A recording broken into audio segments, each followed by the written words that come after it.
Hey everyone, have a here bring a video on Dragon Ball Z Dokkan Battle. In this video, we're going to be breaking down the details for the Extreme Z Awakening on the STR Dokkan Fest exclusive Bojack. So with that, if you're new to my channel, like, subscribe, comment below, do all that good stuff. Let's go ahead and dive right in. So not a huge surprise that this unit ended up EZAing. A lot of people were discussing that this unit being on the banner gives us a lot of information that, hey, you know what, this might be the next EZA, and therefore it is. Of course, we also see the tech Beerus on there as well. We're expecting that to also be a super EZA, possibly in the celebration. So let's go ahead and move into the details here. This is actually overall a pretty good EZA. I think this is going to be useful for a lot of different teams here, but let's look at the stats. The HP increased from 17,000 to 21,922, which is great. Attack is 19,326, and we are over 15,000 in defense. Every time you see over 15,000 defense, that is very, very, very strong. The other boost that this unit ended up getting, of course, is the leader skill boost here. It created from Space Traveling Warriors 170%, and then Time Travelers at 150 to now both categories at 170. I really can't wait for what they're going to be doing on the 170 Dokkan Festival exclusives that don't have anything below 170. Are they just going to move it to 180 like the Dokkan Festival exclusive LRs, or are they going to do something different? Interesting to see what they're going to do there. Now, the super attack does get a nice little boost here. It goes from raises attack and defense for one turn to greatly raises attack and defense for one turn and causes immense damage to enemy. So always beneficial there. You also have a stat boost from attack and defense 100% to 150. You have a huge boost here in support, because this unit before supported Space Traveling Warriors, being a Space Traveling Warriors team lead. So it added some of the benefits here, but it added a huge extreme class allies unconditional attack and defense for 30%. So if you're going to be running this team, generally you want to run this team with extreme class allies. Then you're going to have Space Traveling Warriors or Inhuman Deeds category allies key +2 attack and defense at 30%. So that basically added Inhuman Deeds to this, and you have all this extra boost. This had this before, but this is when you're facing one or more enemies, and then plus an additional attack and defense of 15%. Before it was 10 when facing 2 or more enemies, and then additional attack and defense 15% when facing 3 or more enemies. Not much. There's only a few end game runs that you're going to have a lot more than 3 or more enemies on here, so only beneficial for some end game content. But like, for example, Super Battle Road and things of that nature, this unit does hold out very, very, very well. So on top of that, you're going to get a plus an additional attack defense 30% up to 120% when attacking per Space Traveling Warriors or Inhuman Deeds, self-excluded on the team depending on the category that has more members. So this is like what we've been seeing is with Cell Max and things of that nature, is it's not, you know, or and however they word it on here, it's whatever has the most Space Traveling Warriors or Inhuman Deeds. It's not a combination of both, but basically all you need is 4 to max this out. So you either have 4 Space Traveling Warriors or 4 Inhuman Deeds, and the units that you're gonna be running, it's probably gonna be mostly Human Deeds, especially if you're running the Worldwide Celebration Broly's.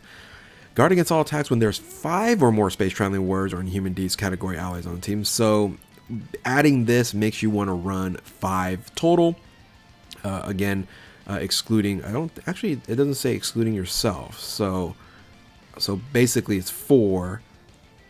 Basically you'll be running the same thing. It doesn't say excluding yourself on here. So your friend should count, or yourself and your friend should count on here, and you'll be able to guard all attacks. So hugely beneficial passive skill here. Very strong. It could run as a support unit, could run even as a second position unit. So I think it's again very strong unit.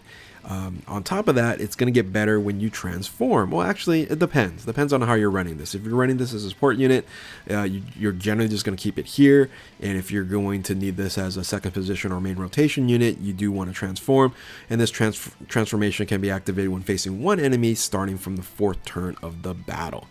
So it's nice from the battle, so you should be able to activate this when, really whenever you need it toward the end of that fight. So Link skills here: the Hera Clan, Galactic Warriors, Big Bad Bosses, Thirst for Conquest, Coward, Revival, Fierce Battle. Of course, having Big Bad Bosses is a huge advantage. Some of these other ones aren't going to be running very well on the team that you generally going to run. I just picked out 2 teams to kind of go over, but you can run in multitude different teams here: Resurrected Warriors, Movie Bosses, Full Power, Transformation Boost, Time Travelers, Terrifying Conquerors, Inhuman Deeds, Space Traveling Warriors, Story Figures, Legendary Resistance, and Tournament Participants.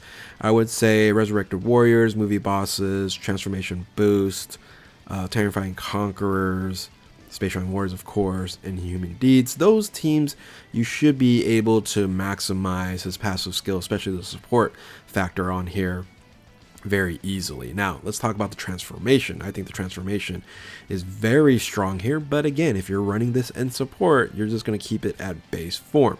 So once you transform here into the full power Bojack, you are going to be able to stack attack versus just with 1 turn, and then still greatly raises defense for 1 turn here. You're going to have 240% to attack and defense.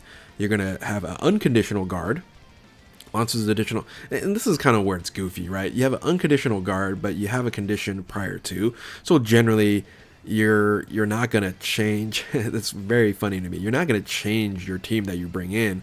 Like, you're not just gonna leave your run this and just hope to I guess hope to transform after the 4th turn. I guess you can do that, but generally you are gonna have this condition already satisfied, right? So guards against all attacks, launches additional attack, has a high chance of becoming a super attack. I would have liked to see this as a great chance there. Randomly changes key spheres from a certain type to STR key spheres, which is nice. Orb changing is always great. Plus an additional attack and defense 120% when attacking. Plus an additional 60% and 30% defense when attacking when 3 or more key spheres are obtained. That's going to be very easy. Plus an additional 60% when attacking, and launches the additional attack, has a high chance of becoming a super attack with 6 or more key spheres obtained. This should have been just a guaranteed super attack with 6 or more key spheres obtained. I think that would have been a lot better there. But still, this is a very solid attacking unit. This guy's going to look at all the attack boosts on here, and you're going to stack SA multiplier. This is going to hit extremely hard, and possibly get 2 or 3. Technically you can get 4, right? So you can have the regular one, you have the high chance here, you have high chance here, you have the hidden potential. So you have 4 super attacks. If you get those off, boy, you're just gonna crush. It would be nice to have some crit on here, but ultimately with all the attack boost here, you're going to do quite well. Nothing changes on the Link skills, which is fine. Again, I mentioned this in the future. I hope in the future Link skills get more expanded than the 7 that you have here, or when you transform and you're changing a Link skill, it's not changing the previous one, it's just adding to it. But I don't know how much of the dynamic they would need to change to totally revamp the Link skills section on here. Nothing changes the categories. So that's pretty much the breakdown here. Let's talk about teams. The 2 teams that I focused on is just one was, of course, Lord Slug. I have this unit as a support unit on here, and I think most of the time you are going to run this as a support unit, as long as you have those Space Traveling Warriors or Inhuman Deeds running on the team, so that you can get the multiple support, right? So huge support here.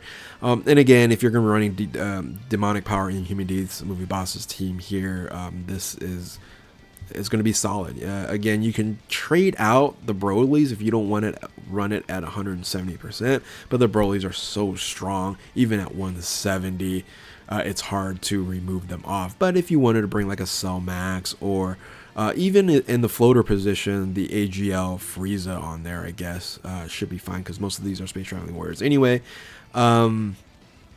But yeah, I think, ultimately you don't want to bring like Piccolo and Gohan on here, because he's not going to get supported by the Bojack. But again, you can run Gohan and Piccolo on this team because of the Demonic Power leader skill. And the other team, of course, is just having this as another support option for the Movie Bosses category, the Movie Bosses category team here, the Tech Broly, right? So this team is just, it's ridiculous. It's one of the top teams in the game, and continues to be better because now you have multiple support units that you can run here. Why did I take off Yeah, I didn't take off Broly on here. Anyway, yeah, I mixed this all up. I forget which slide I took from here. But of course, you can use all these alt here to move them up on any of the spots here. I have Janemba on here as the second position on here. But of course, you can bring the Tech Broly up top. You can bring...